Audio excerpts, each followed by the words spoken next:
The Witness by NightDrift Story.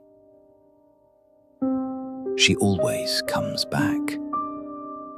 This time, she remembers why. Episode 3: The Truth at the Edge of Town. Chapter 7: Hollow Road. Eden left the hospital at dawn. Not officially, not with permission. She simply waited until the corridor went completely quiet, until the night nurse made her 4 a.m. round and moved on, until the only sound was the distant hum of fluorescent lights and the last of the rain dripping from the gutters outside. She pulled on her jacket, picked up the compass, folded the note one more time, and pressed it flat against her chest. She looked at the 2 bunches of yellow flowers for a long moment. "I'll be back," she said. She didn't mean it as a promise. It came out sounding more like a warning. The corridor was empty, long and fluorescent and humming softly. Eden moved along the left wall, one booted foot, one barefoot, as quiet as possible on the cold linoleum. Past the nurse's station, past the bulletin board. She didn't look at the photograph this time. She already knew what was there. Through the side door, into the grey, pre-dawn air of Mirrowell. The town was asleep, every house dark, every hedge perfectly trimmed, every flower pot precisely placed, every garden path swept clean. Too clean. Too ordered, like a stage set between performances. Like someone went through every night and reset everything back to exactly where it was supposed to be. She thought about the note. Find the hollow road. She started walking. She found it 20 minutes later. Not on any street sign, not paved. A gap between 2 houses on the western edge of town, barely wide enough for 2 people, opening into a narrow dirt path leading directly into the trees. Between 2 wooden posts, a rusted chain, a hand-painted sign hanging from it. No through road. In Mirrowell, every hedge was trimmed, every path was swept, every flower pot placed with precision. But this sign was rusted, the paint was peeling, the chain was old, like nobody had maintained it in a very long time, like nobody was supposed to notice it was there. She stepped over the chain and walked into the trees. The woods were different from the town, wild, honest, indifferent. Trees growing in whatever direction they chose, roots breaking through the ground without apology. Eden walked for 10 minutes, the path getting narrower, less defined, until she wasn't entirely sure it was a path anymore. And then she saw it. A structure, small and low, half consumed by trees growing around and through it. Wooden walls, dark with age, a roof mostly collapsed, a door hanging open on a single hinge. And on the door, scratched deep into the wood, letters, rough and urgent, cut deep, like whoever made them had wanted them to last. Save, E, will, R, E, M, E, M, B, E, R. She will remember. Eden stood at the door, in the grey pre-dawn light, and felt something she hadn't felt since she woke up in that hospital bed. Not confusion, not suspicion, not the careful, calculated alertness she had been carrying like armor for 3 days. Recognition. She had been here before. Chapter 8: What James Left Behind. The structure was barely standing. 3 walls, a half-collapsed roof, a floor of packed earth gone soft with years of rain. Whatever it had been once, it had long since been given back to the trees. Eden stepped inside carefully, the door hanging open behind her. She moved slowly, letting her eyes adjust to the deeper shadow inside. The walls were covered in writing. Not casual writing, not names carved by bored teenagers. Dense, urgent, deliberate, covering every inch of every wall, from floor to collapsed roof, in small, cramped handwriting, added to over a long period of time. Different pressures, different angles, like someone had come back, again and again, over many visits, to add more. She comes back every time, but she never remembers. The reset happens when she gets too close. They use the nurse. It's always the nurse. Frequency of resets increasing. This is the 7th that I know of. If you are reading this, Eden, then you are further than you have ever been. Eden pressed her hand flat against the wall, against the words, against the handwriting that was not hers, and yet somehow felt as familiar as her own heartbeat. James, she said. Not a question, not a guess, a recognition. James Mirrow. J.M.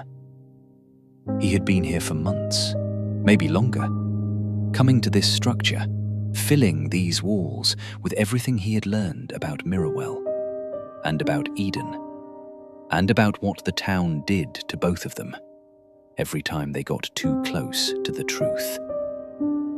The town needs a witness, someone who remembers the old version of Mirrowell, someone they can reset when the memory becomes dangerous.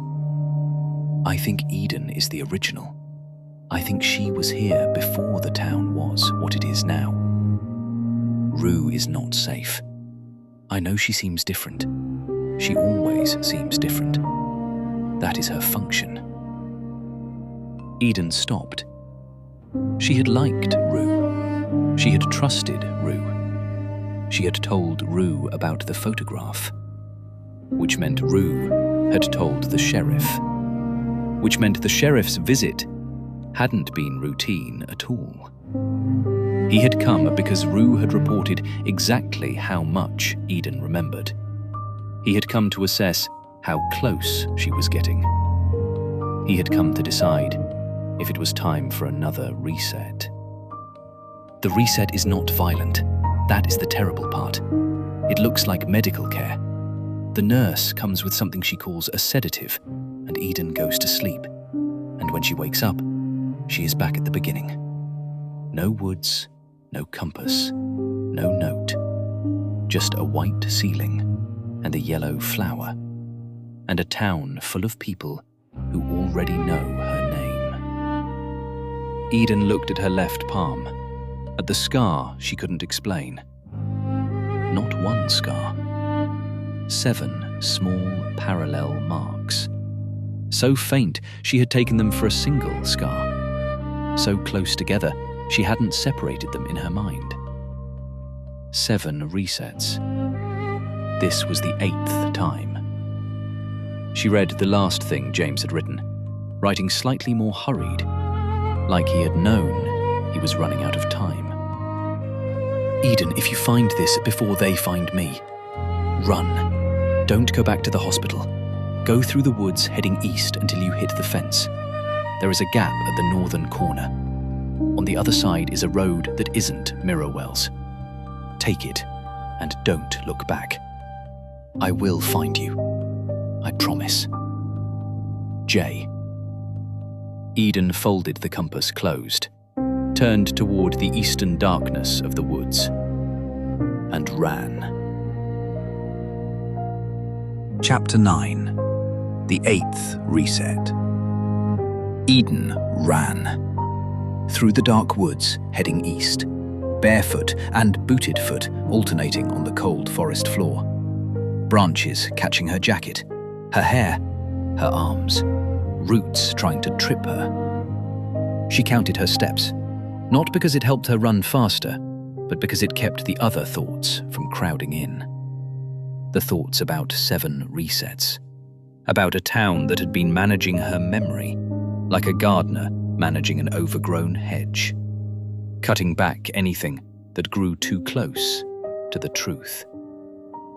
She could see it, the trees spacing further apart, and beyond them, a fence. Chain link, old and rusted, but solid. On the other side, a road, dark asphalt, no streetlights, no perfectly trimmed hedges, no flower pots placed with precision. Just a road, wild and indifferent and honest. She found the gap exactly where James said it would be. Chain link pulled away from the post at the bottom, pulled deliberately by someone who had planned for this. "Thank you, James," she said. She got down on her hands and knees and squeezed through. She stood up on the other side, and something shifted, something in the quality of the air itself. Like stepping out of a building sealed for too long, into a morning just starting to consider becoming day. She looked back. Mirrowell visible through the trees, perfectly maintained houses, warm, glowing windows, perfectly trimmed hedges. And standing at the tree line, a figure. Red hair, canvas backpack, freckles just visible at this distance. Rue. Not chasing, not calling out, just standing there, watching Eden through the trees and the fence, with an expression Eden couldn't fully read. It looked like guilt. Then Rue raised one hand, slowly. Not a wave, more like an acknowledgement, like a person admitting something, without saying a word. "I know," Eden said, even though Rue couldn't hear her. Then she turned away from Mirrowell and walked toward the road. She had been walking for 20 minutes when she heard the footsteps behind her. A boy, approximately her age, dark hair, slightly out of breath, wearing a jacket similar to hers, holding something in his right hand. A compass, identical to hers, whole and unbroken. "James," she said. Not a question. "You made it," he said. "You actually made it." "You said you'd find me," Eden said. "I always find you," James said quietly. This time, you found yourself first." Eden looked down at her left palm, at the 7 faint parallel scars. Then she looked at James's left palm. 7 scars, identical, same palm, same spacing. "They reset you too," she said. "Every time you got close," he said. "They reset us both and started over." "How much do you remember?" "Not enough," she said. "But more than before." "That's more than any version of either of us has ever managed." They stood there on the road outside Mirrowell. 2 people with matching scars, incomplete memories, a compass each, and nowhere specific to go except away. "Do you know what we saw?" Eden asked. "Before the first reset. What we know, that they've been trying to make us forget?" "Not yet," he said. "But I think if we go back far enough, if we find the records from before the first time, I think we'll find out." "And then what?" Eden asked. "And then we make sure they can never do it again." Eden felt it first, a heaviness starting at the edges, like the world getting slightly softer at its borders. James? I know. Keep walking. Don't stop walking. What's happening? Keep walking, Eden. But her legs were slowing, her thoughts softening at the edges. She looked down at her left palm, at the 7 scars. She counted them. 1, 2, 3, 4, 5, 6, 7. She was still counting when she heard the door open. Footsteps, quiet and practiced. The smell of antiseptic. The feel of white sheets beneath her hands. She opened her eyes. White ceiling, a narrow window, gray morning light pressing through it like it was too tired to come inside. A plastic chair in the corner, a small table with a paper cup of water, and a single yellow flower in a thin glass vase. Someone had put that flower there before she woke up. Oh, good, you're awake. Eden looked at the flower, looked at the white ceiling, looked at her left palm. 8 small parallel scars. She opened her mouth and smiled. The practiced kind. How are you feeling? The nurse asked. Like I've been here before, Eden thought. But she didn't say it. Not yet. End of episode 3. End of The Witness. An original NightDrift story. If this story got you, like, follow, and share it with someone who won't sleep tonight.